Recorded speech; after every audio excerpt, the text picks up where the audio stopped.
This is the plug that had been made and milled with a CNC machine by my project partner. This tool board is from Sika. This is a company, high density, and this is not an urethane but an epoxy. So my partner milled this plug. Why? Because here you have a positive form. This is not negative. That means that I have to mold this plug to have a negative mold, and then after you do the part. The part is like this, and it's coming from a mold. To get this, you need a negative mold. But to have a negative mold, you have to have positive plug. And now, so I am finishing the, I would say, to sand the surface. So I'm using something like now 1500 grit. I'm quite satisfied, but I still have some work to do to sand it and to polish it. After, of course, we will start the composite process, and I will tell you more later. Today we start the mold. We start first to gel coat, and I will use new gel coats that I've never used before, which is coming from Easy Composite. This one.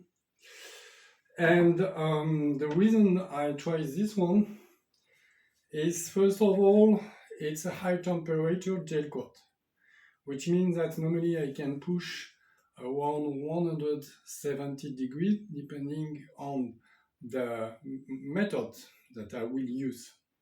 Could be hand layup or baguette layup or infusion layup, so we will see this later.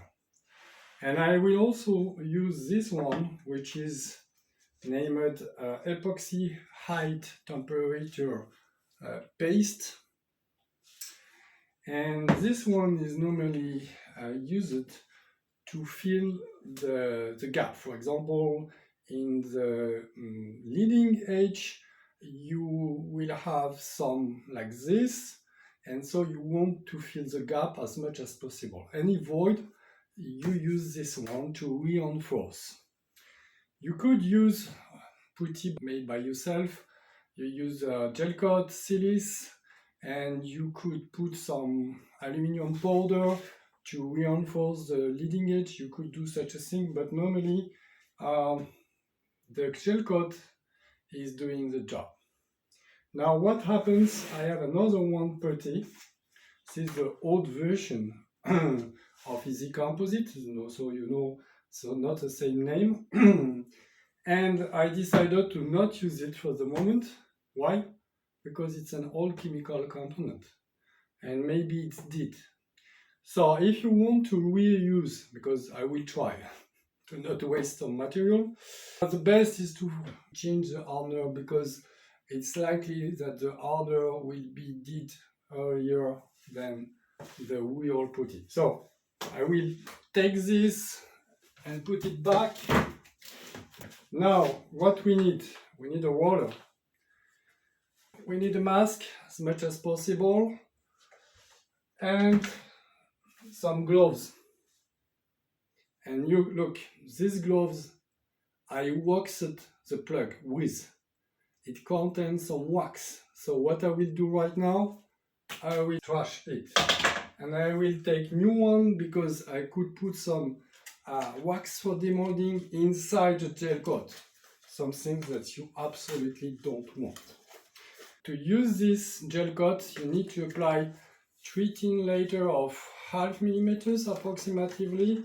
So I will not use a brush, only if I have some problem. I prefer to roll it to have a more uniform coat as much as possible. I have applied the first tin of gel coat.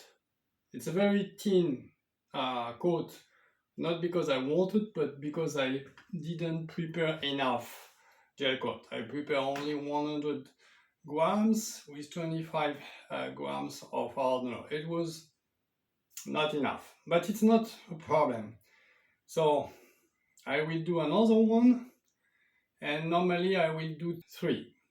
So next time I will prepare twice more probably 250 grams. And before this, I'll just remove the dust with this. This is a dust cleaner for disc. One thing interesting about this gel coat is also it's gray. The previous one I was using was from RJ Composite, which was fine, but it was black. And the fact is, I'm gonna to use a lot of carbon, and when you apply carbon on a black gel coat, you don't know exactly where you are, what you do. We let cure this around 1 hour 30, 2 hours, maybe 2 hours, because look, I always have thermometers in my workshop to check out. Now we are approximately now it's 90 degrees, which is fine. A little more is better, 20, 21, 22, but it will be enough to cure. I'm waiting this coat to not totally be cured. Be careful. Just tacky. Tacky means that you feel that it is sticky on your thumb, on your finger, but you cannot remove any material, any gel coat. This is the threshold what we want before applying the next one. So the second coat will just stick better on the first coat because the first coat is still tacky. So now the first layer is ready and tacky because I can feel that it is sticky on the finger, but nothing on the finger. So it's perfect. So I will prepare the second coat right now. So we can say approximately, to give you some information, I would prepare for 0.4 square meters. Each coat I would prepare 200 grams plus 50 grams of, which means approximately 600 grams per square meters for one layer. So this is the result after the gel coat. There are 2 layers on the mold, and the result is not so bad. I found out 4 microbubble, and also after 20 hours it was still a little, a little sticky on the finger. That's because I have only 18 degrees in the workshop, and I really believe that it's not enough. When you are making some gel coat, I would say the threshold is 20 degrees. So I didn't use the putty, and the reason is simply that it will raise some height and it will not be a smooth surface. And after, for the following operation to make the mold, it could create some void, and you don't want any void in a mold, 100%. So I thought to use my own pasta, and I'm gonna to do this right now. So the pasta will be with epoxy resin. So you remember that you have the resin and the hardener.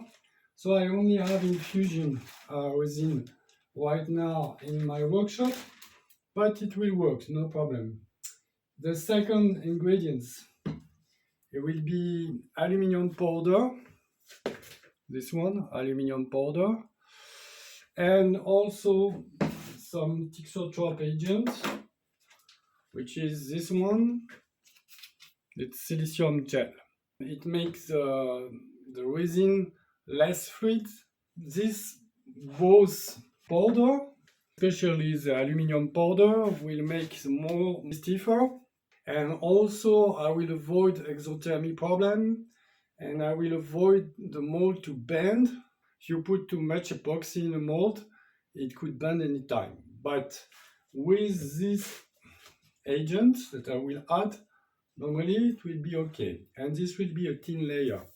So how to do such a thing? The mold right now, it's something like 80 centimeters by 50. So if we want 1 millimeter, we need to make 400 milliliters of pasta, approximately, if you want to have 1 millimeters of layer.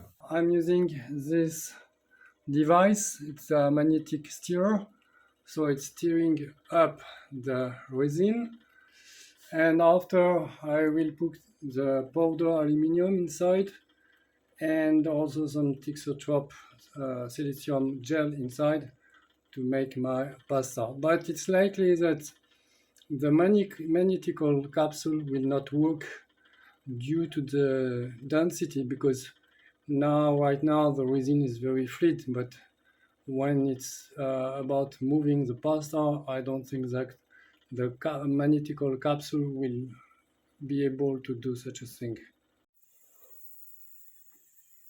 So now we are debuting the pasta, not completely because I don't want this to explode in the special vacuum bottle.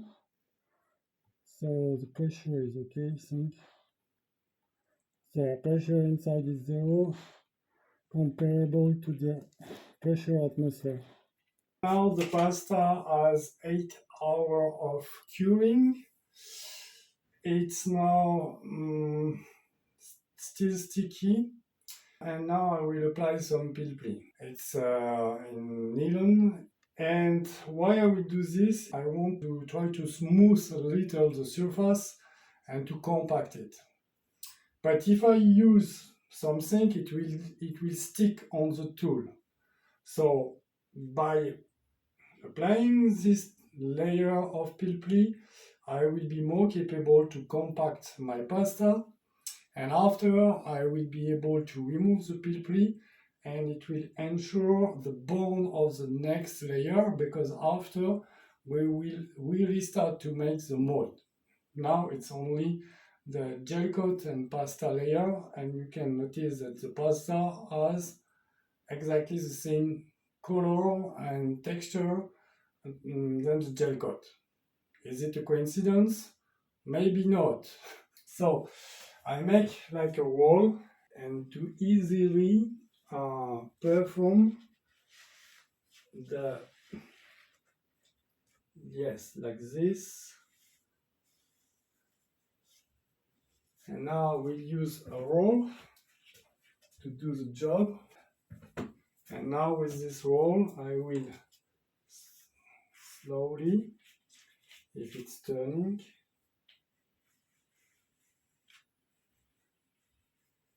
okay, so it's bonding the pasta. And now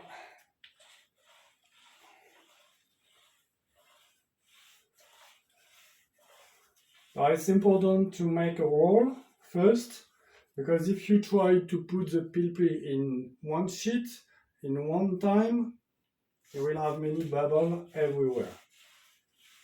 And you need to cut this peel-ply really larger than the place where you want to apply it.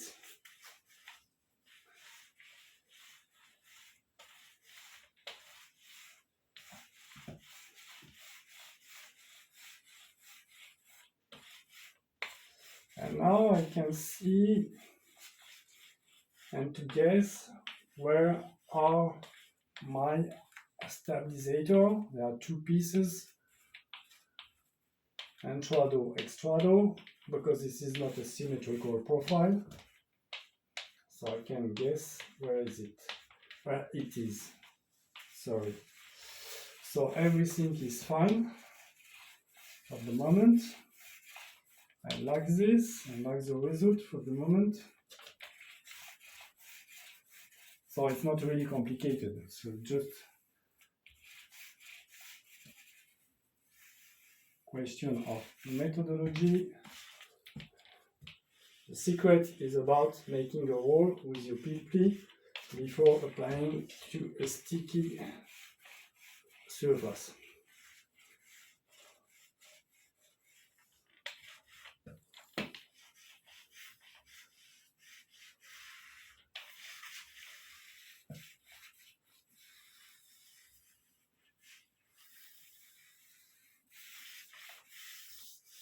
and I can use now my hand to feel if it looks good.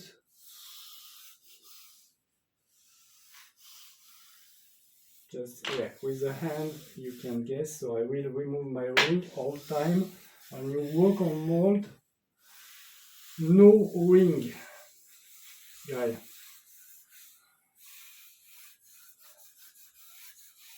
Like this.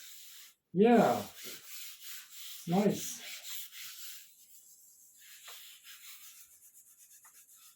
Now,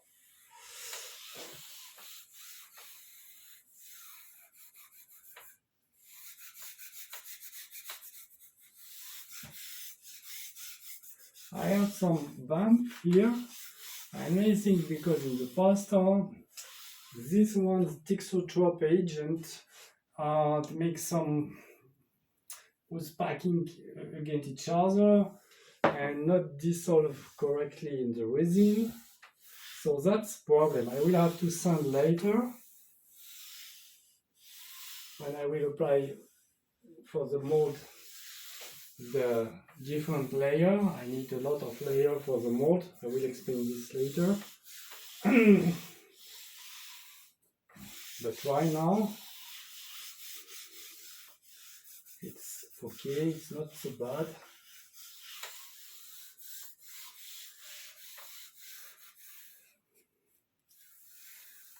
So no special problem, I think, in future.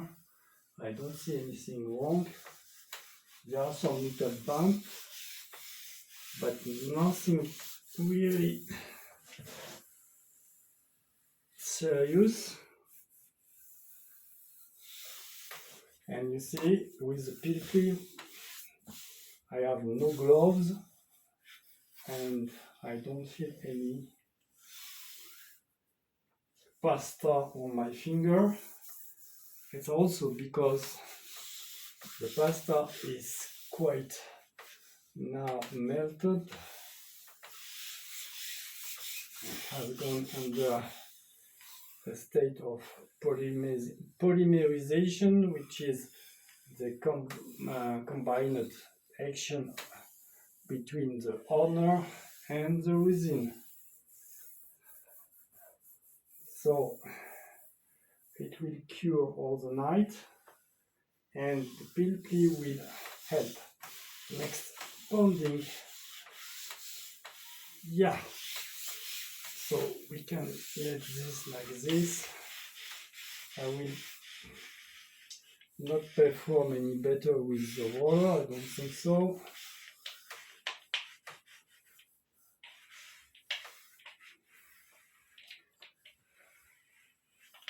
Yep. So I put some scotch on the flange of the mold to protect it, and you can see here it's making like a little treasure.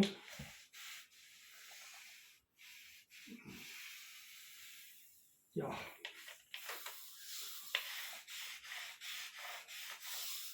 So maybe I waited a little too much. It's too much cured to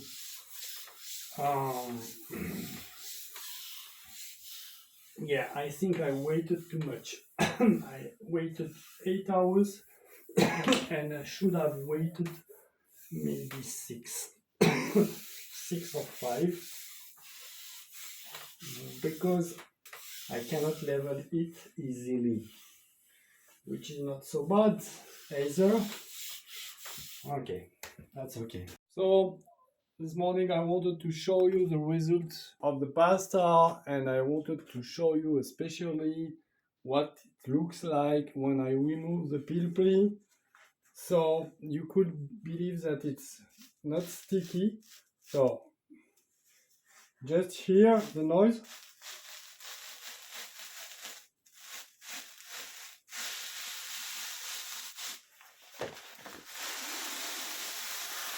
Yeah, I like it very much. So look how it comes. So I have some little hole here, but it's nothing. Oh, it's really good, really good. It's almost dry, and little hole here, but it's nothing, really nothing. No, very happy with the result.